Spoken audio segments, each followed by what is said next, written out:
Since the earliest inklings of the modern horror genre, there's been an intersection with the world of those who are in some way considered societal outcasts or transgressors. Many subgenres and particular elements of the wider genre find their roots in the fear felt by those who build and benefit from that status quo, though now often they find themselves claimed and loved by those causing that fear. Others were created with intents other than, well, othering a real community, but have found their way into spaces where they represent that nonetheless. Today on the Panopticon Theatre, we'll be discussing Universal's creature features, the horror genre in general, and how it reflects the stories of those who are considered monsters by society. The various creature feature horror films released by Universal Pictures in and around the 1930s marked a distinct era in horror media. Frankenstein, Dracula, the Mummy, The Creature from the Black Lagoon, and The Wolfman, among others. And as almost all horror media does, it reflected elements of public opinion on certain matters at the time. Bela Lugosi's Dracula, for example, included quite a significant amount of stereotypes regarding Jewish people.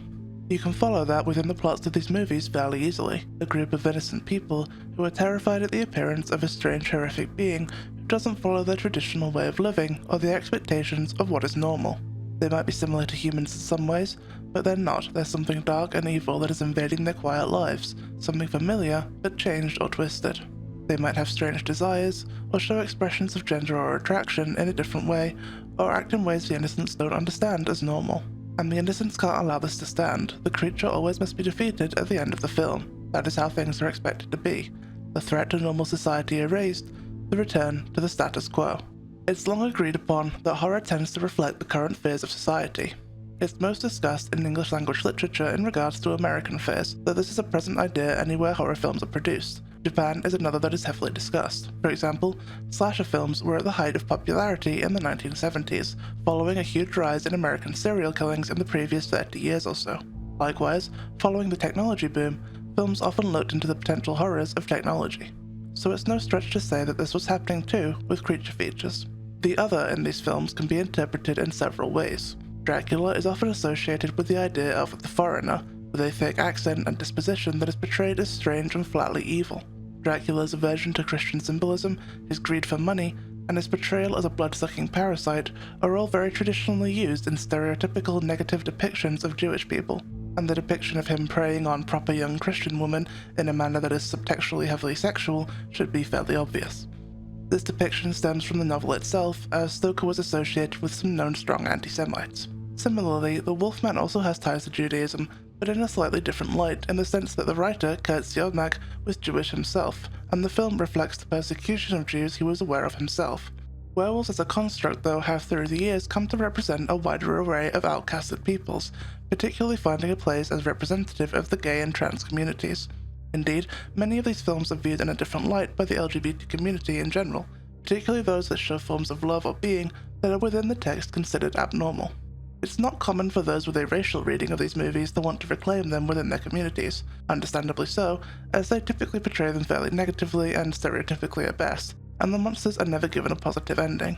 But modern queer viewers, whilst also understanding the negative portrayal, tend to find a sense of relatability with these monsters. Whilst the queer reading is less directly obvious, it's pretty clear to pick up on, seeing as the overall theme of these movies is an outsider perceived as invading a community and being persecuted for this, though their outsider nature is simply how they are and not something that can be changed. Of particular note in this regard was director James Whale, who directed Frankenstein and Bride of Frankenstein plus others. He was openly gay, an immense rarity at the time, and the two Frankenstein movies can be read with that knowledge in mind. Though some deny that Whale deliberately included these themes, they are nonetheless present regardless of his intent. In particular, it's the Bride of Frankenstein that truly carries this reading. The monster is presented as sympathetic, someone who, through no fault of his own, is associated with the considered profane. As he travels, he's not deliberately harmful, but even in his positive actions, he's seen as simply evil. See this scene, where he saves a girl who'd fallen into a river, who screams as she actually sees him despite his aid to her. In his interactions with the blind hermit, we're presented with a discussion on religion. The hermit treats him with great kindness, and the focus on the cross as he thanks God for his new friend suggests that there is no true religious condemnation of the monster's existence. It is religion, though, that breaks this peaceful moment in the storming of the villages, the herd mentality of those who cannot come to understand or express kindness to the monster, in seeing it as a defamation of the sacred, despite the actual tenets of the religion they claim to follow. This is not a difficult story to adjust to the way that the current large religious entities, the Christian Church in particular in America and Britain, exist in relation to the queer existence. Likewise, the monster's wish to go back to death is unfortunately reflective of the results of such treatment. The hermit and the monster's companionship is treated almost as a marriage of sorts.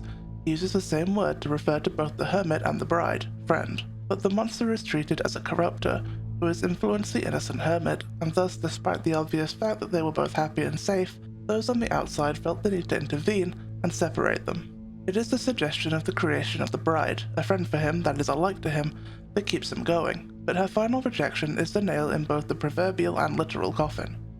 Of course, there's also the bride herself. Even though she's only present for a very short while in the film, there's an interesting discussion to be had on the creation of a woman who is designed as just an object for a man, whose only purpose is to be a wife, and who, when she fails this objective, is pretty much immediately killed. It's not the major focus of my discussion here, but it is worth mentioning as another element of this film that ties into both a queer reading and a reading based on the position of women in society.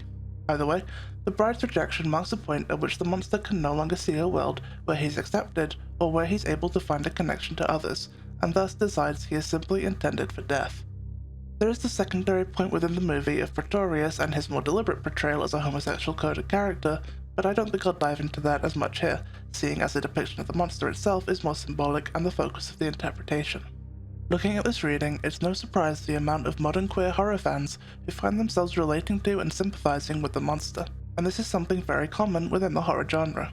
With horror villains often being some form of outcasted figure, and with a lack of actual meaningful positive representation within the genre, the monsters are usually the ones that people find connection and resonance with. Even non-humanoid or more conceptual villains tend to feel more relatable than the heroes, whose goal is always to maintain the status quo or return to their undisrupted life prior to the appearance of the other. These relatable elements apply across the board to those who feel they've been othered during their lives. Disability is another one. Some horror villains are fairly direct depictions of disabled people being seen as horrifying, such as with the Phantom of the Opera, which was also a part of Universal's horror run, though a less positively viewed one perhaps due to the deviations from the original story. It's not uncommon throughout the genre in general to see disability, particularly disfigurement, portrayed as horrifying and monstrous with or without the addition of actual supernatural elements. Disabled characters are also often infantilized, presented as both innocently childlike and dangerously violent. Be it burned faces, physical disfigurements, or developmental disorders, disabled people are portrayed as horrifying in and of themselves. And mental health is not safe. There's a whole trope based on the family member locked away in the house due to their strange and dangerous behaviors. In comparison to this, it's nice to see more modern films reworking these tropes. Guillermo del Toro's 2017 film The Shape of Water is possibly the best example of this, being directly inspired by Universal's Creature from the Black Lagoon. He says on this, "When I saw the creature swimming under Julie Adams, I thought three things. I thought, hubba hubba. I thought, this is the most poetic thing I'll ever see. I was overwhelmed by the beauty. And the third thing I thought is, I hope they end up together." Del Toro in this film challenges our othering, creating a romance between two who are othered for different reasons, one due to disability, the other due to being a fish creature. It may not be a horror film itself, but it understands these tropes and the socio-political history tied to the idea of a monster, and it looks itself into that attraction and understanding of the other that those viewing these films can relate to. It's not the only one. It's certainly not a perfect switch, but more and more we're seeing films that understand this concept. There's value in looking back at these films from this era and looking into how their presentations of the others of society is both harmful and educational with a modern perspective. Universal's horror years are a touchstone in horror media culture, and the best example for understanding the complex readings of these portrayals and how things have changed since then, which they luckily have. Horror media will continue to reflect the most prominent and active of society's fears. It'll be good to see the day when that fear isn't based in a hatred, dread, and misunderstanding of innocent people based on stereotypes, or the idea that they will break the status quo that benefits the majority. But this factor is a fantastic view on the socio-political state of an era like the one that Universal's horror existed in. Thanks for watching today's Panopticon Theatre performance. What did you think? Did I miss anything? What do you want me to talk about next? Make sure to sub and join the audience if you want to see more.